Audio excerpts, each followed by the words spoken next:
After watching this video, you'll be able to build a custom AI autocomplete workflow that is free, private, and able to run on low-end machine while still reasonably smart. You'll learn how to use Continue VS Code extension to connect to a local AI, how to select an AI model, and finally some pro tips on how to guide AI to suggest the code you actually need. Let's check it out.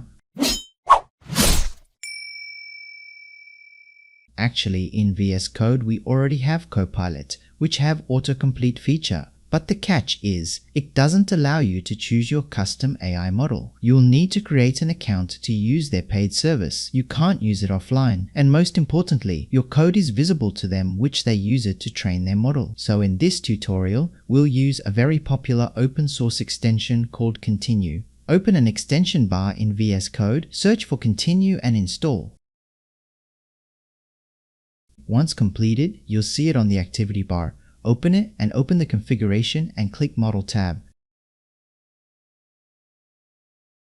Look at the autocomplete section. This will let you select your own AI model for autocomplete feature. So the next step, we're going to set up our own LLM model locally using Ollama. If you don't know Ollama, it's an open source platform that lets you easily run almost every LLM model on your own computer and also act like a bridge for any apps and extension to access to AI. The setup is very simple. Go to Ollama website and download the installer, follow the instruction on screen, and that's it. Once installed, open Ollama, you should see the chat interface like so. Next, we will download the AI model. For popular models such as DeepSeek R1, Google Gemma, or Qwen, you can click download from the list, but for autocomplete feature, it's better to use small and optimized model rather than mid-sized one. Since we need an AI to promptly suggest the code every time we stop typing, you will often feel laggy response from a larger model. So go to Ollama and search for Qwen 2.5 Coda.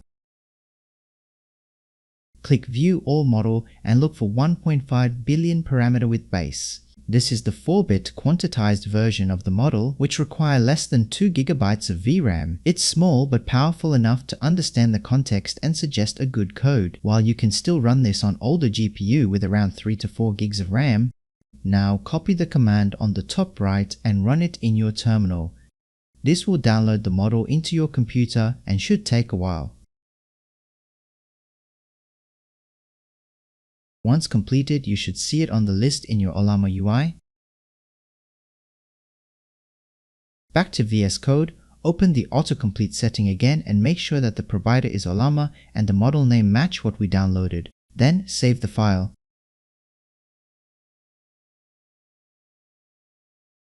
You should see Continue extension with checkmark at bottom right of the status bar, and you are ready to go. So here is the example web page. I'm going to test it by writing a function name, find prime number. You'll see it starts suggesting the code immediately. If you want to accept the suggestion, press tab. But for now, let's try adding more context. You can see it adapted to the change and suggested a new code immediately, which is awesome. But the real power of autocomplete feature is, you can instruct them to write the code that you actually want by using comment. For example, if I want a code to detect and show users browser name, just write a comment about it. Sometimes, if the suggestion did not appear, you might want to try adding a new line or use force suggestion shortcut, Ctrl-Alt-Space.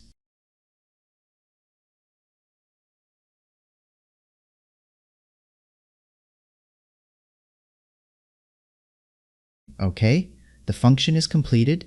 Next we'll get the DOM element and show the browser name.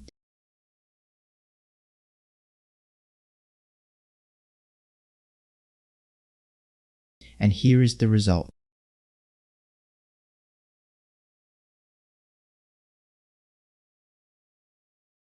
Another shortcut that is important is accept word, control, and right arrow, because sometimes you only want part of the suggestion, not the entire block. So you can use this shortcut to partially accept them. Then press escape to discard the rest.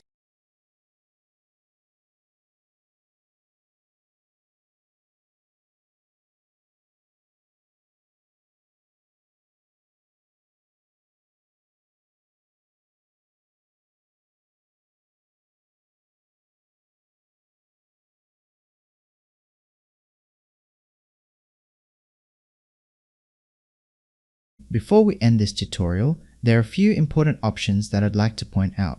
First one is autocomplete timeout. It's a cutoff time if AI model didn't respond quick enough to the suggestion request. So if you have a slow hardware or you're using larger model, you might want to increase these numbers a bit. Second is autocomplete debounce.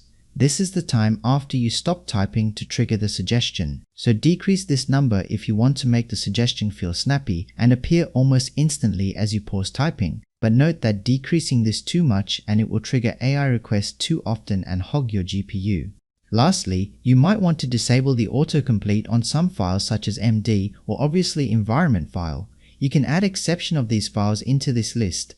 And that's all for this tutorial. Like and subscribe if you find it helpful and want to stay tuned for more. Thanks for watching and see you next episode.